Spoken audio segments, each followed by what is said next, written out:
Afternoon. First and foremost, I'd like to thank our fans for coming out and providing an unbelievable atmosphere and great home field advantage for our team. Truly some of the best fan support in all of college football.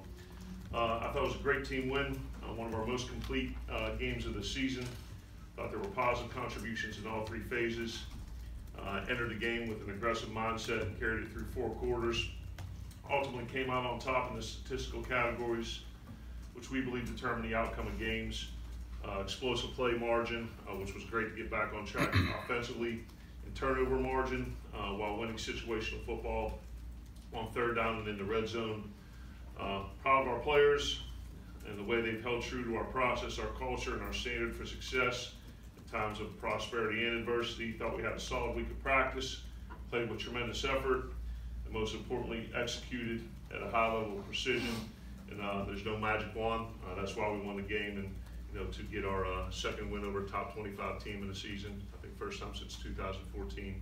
I think that's a great testament to our team and our kids and our program. So certainly very happy coming out of that.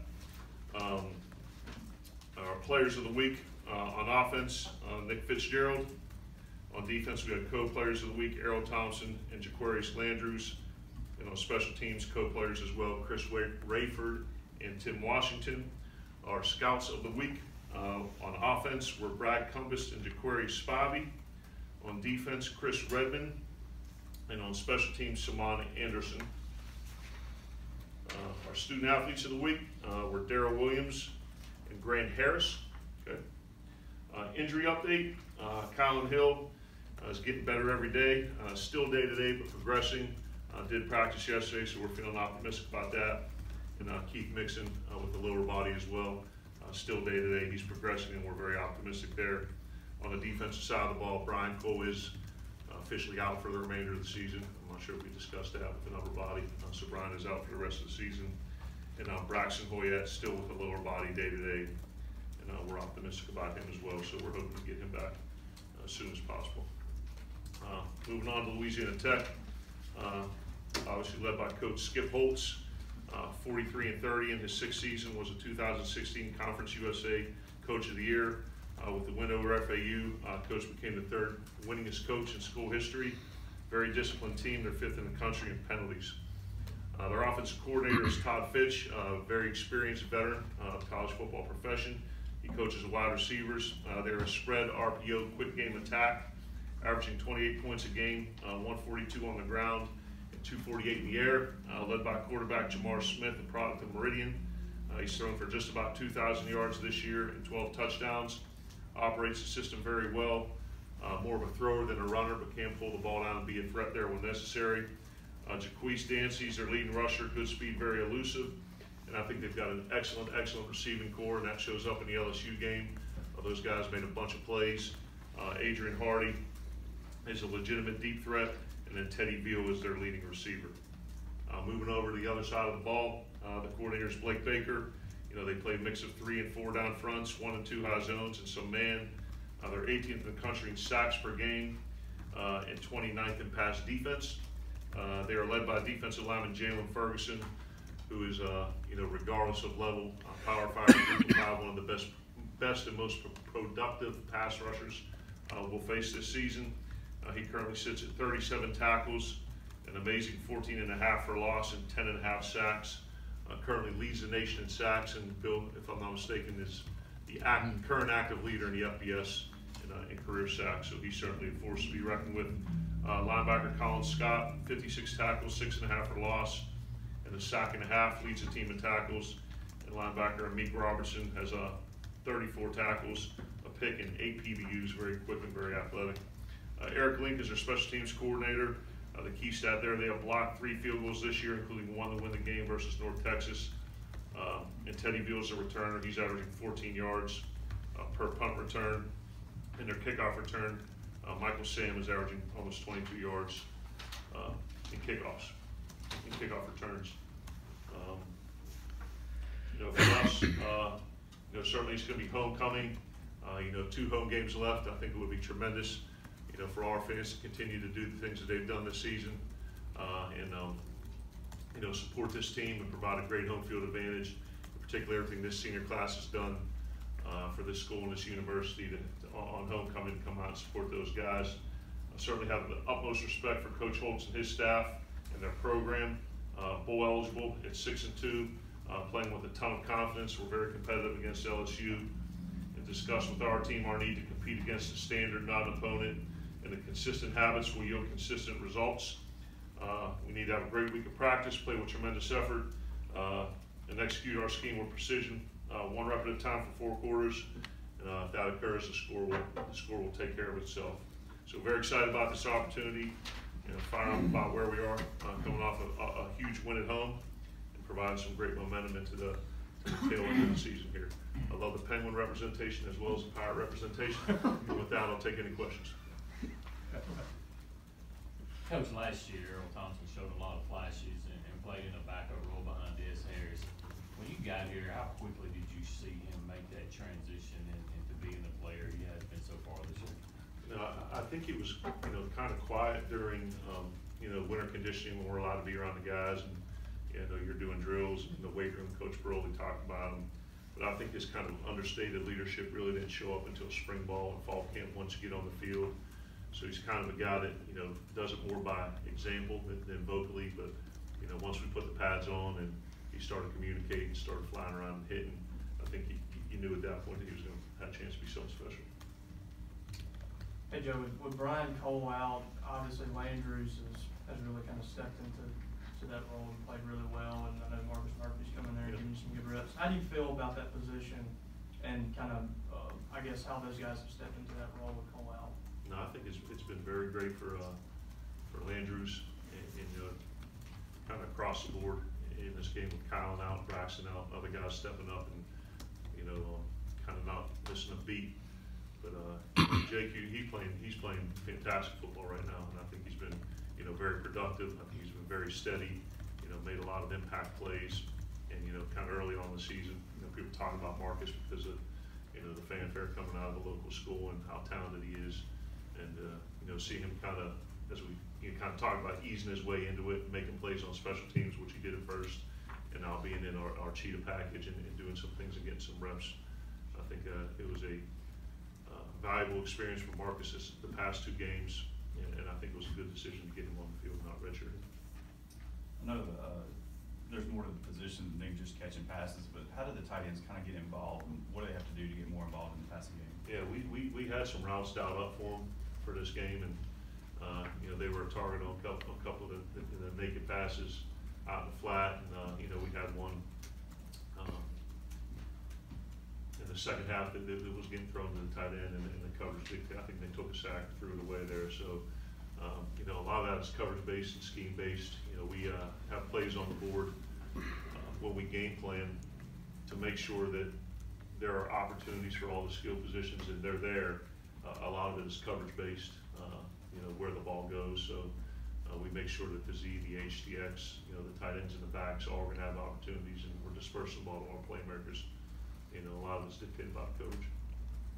Kind of going off of that, 2 of the receivers had well over 200 of Nick's 241 passing yards. How much of an emphasis is it to sort of get some of those other receivers involved? Yeah, that's a good question. When we watched the film on Sunday and talked about moving forward into this week, that we needed to, I'll say, do more things to get the slots, the H position, and the tight ends involved in the pass game, because I said a lot of it is coverage dictated.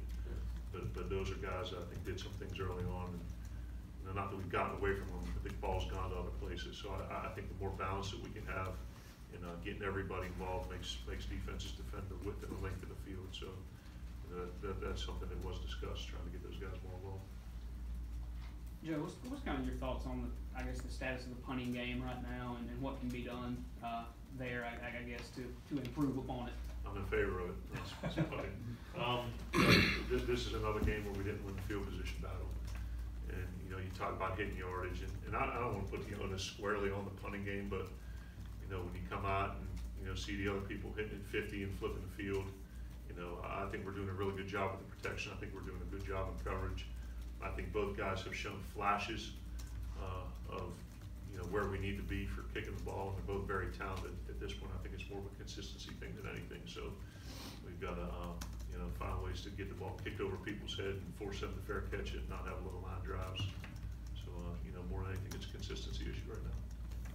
You mentioned after the game this kind of being a better representative of your play calling style, Yeah. being more aggressive as you evaluated it. How close was that to being what you want to be as a play caller? I'd say pretty representative, and I think, goes back to,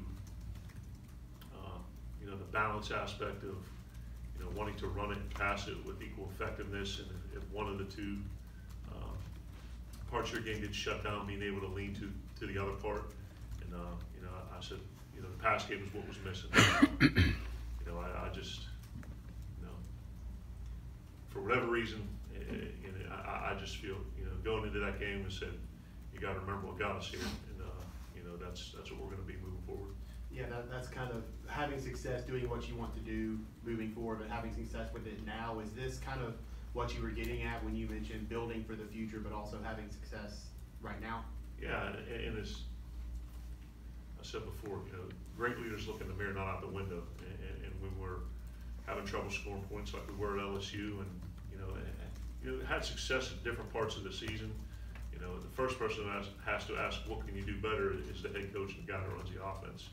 And talked to the team Friday night before the game that I was trying to game plan and call the perfect play, every single time, and that's not just realistic. And when you're trying to make everything perfect every single time, then the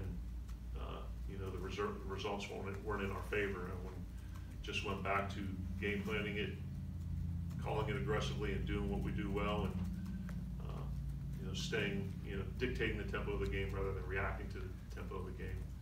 I think that's something that was an element that may have been missing at times in the middle part of the season, and one that won't be missing moving forward. Coach, a lot of the ball games you've been a little buttoned up, but after that first touchdown, you showed some emotion and grabbed a few people by the face mask and showed some genuine passion there. What was kind of the thought behind all that stuff? No, I have it in me. What you see in front of the cameras, or it always in what's seen behind closed doors when you're talking to the team or getting the guys fired up, and that was organic. That wasn't fake. That wasn't manufactured. I was truly that fired up. And my college head coach he now works as a director of play development at Rutgers, and shot me a text after the game and said that looked like the guy who played for me. So you want attitude to reflect leadership. You don't want the players to see the head coach out of control, but at the same time, you want them to see that you're as invested in the game emotionally as they are, and I was. And I think we may need more of that. And like I said, as a first-time coach with a new team, and you're learning the culture and you're learning their personalities, there's ways you have to change throughout the season. And you don't want the team that was in Kentucky, where the coach was in control and the players are out of control, and you don't want a game where the coach is out of control and the players are in control. You got to find that happy medium, and hopefully we find that on Saturday.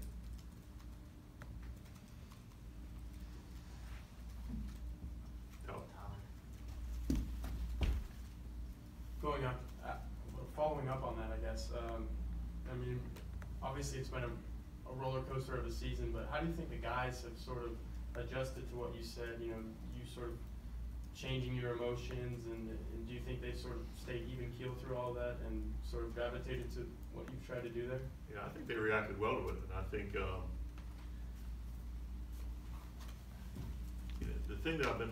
one of the things I've been the most proud of throughout the season, that there's been some ups and downs, there's been a lot of prosperity, a little bit of adversity, that the team has remained on an even keel emotionally, and you haven't seen the result affect our effort. And we've come out on a daily basis, and these kids have really practiced their butts off.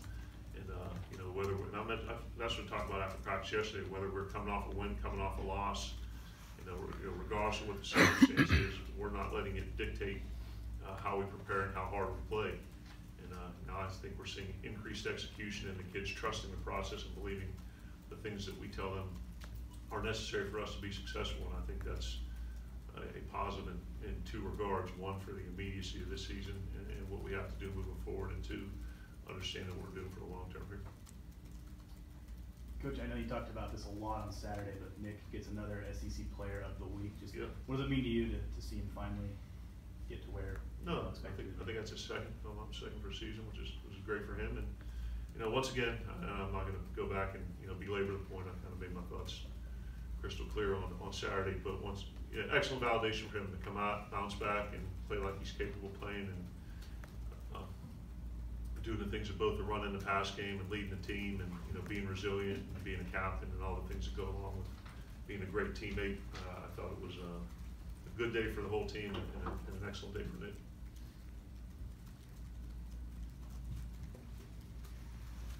All right.